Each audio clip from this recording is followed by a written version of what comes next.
If your sparkling water is coming out of the tap flat, it might be time to change your CO2 cylinder. First, check the pressure gauge. If it's pointing to the left in the yellow zone, adjust the regulator on top of the cylinder. If the needle doesn't go back to the green zone, then you'll need to change the CO2 cylinder. You'll need some soapy water and a sponge, an old cloth to clean up any spills, and of course, a new CO2 cylinder. From the unit, select Menu, then Install, then Purge CO2, then Start.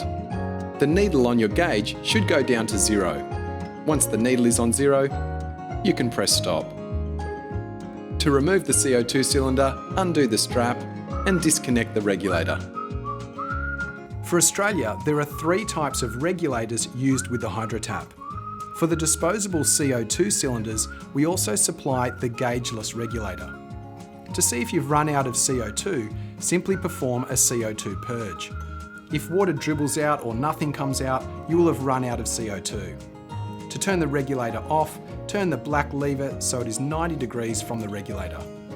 For the larger refillable CO2 bottles, you'll see we have 2 gauges. The one on the right shows the regulated CO2 pressure to the HydroTap. The one on the left shows the internal bottle pressure. If this internal gauge has dropped down to the red zone, it's time to replace the CO2 bottle or get it refilled.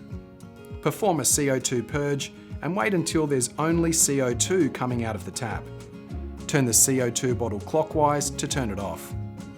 Also, turn the CO2 regulator off by turning the gauge anti-clockwise. Using a shifting spanner, remove the regulator from the CO2 bottle. Screw the new CO2 cylinder onto the regulator. Some CO2 may be discharged. Slot and secure the bottle back into place. Turn on the CO2 cylinder regulator. Watch the needle on the gauge carefully and continue to turn the knob until it's sitting at 2.7 bar in the green zone. With the large regulator, secure the regulator to the new or refilled CO2 bottle, using a shifting spanner to tighten. Turn the CO2 bottle on, using soapy water to test the regulator connection for leaks. If no leaks are found, adjust the regulator so that the regulator pressure gauge needle is set between 2.7 bar to 3 bar. Perform a CO2 purge to complete. For the gaugeless regulator, secure the CO2 bottle to the gauge, making sure it's tight fitting. Use some soapy water to test the connection for leaks. This regulator is preset, so turn the black lever so it's in line with the regulator and hose. Perform a CO2 purge to complete.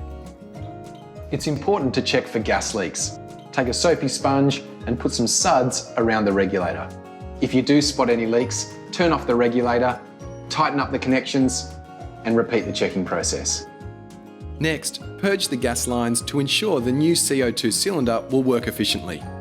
Select Menu, Install, Purge CO2, and then Start. When the water stops flowing from the tap, wait another 10 seconds. You should be able to hear CO2 gas escaping from the tap unit. Press Stop to end the purge. Press Home and dispense some sparkling water from the tap. You may get a small burst of trap pressure at this stage. And there you have it, crystal clear, sparkling water. Your CO2 cylinder is refreshed.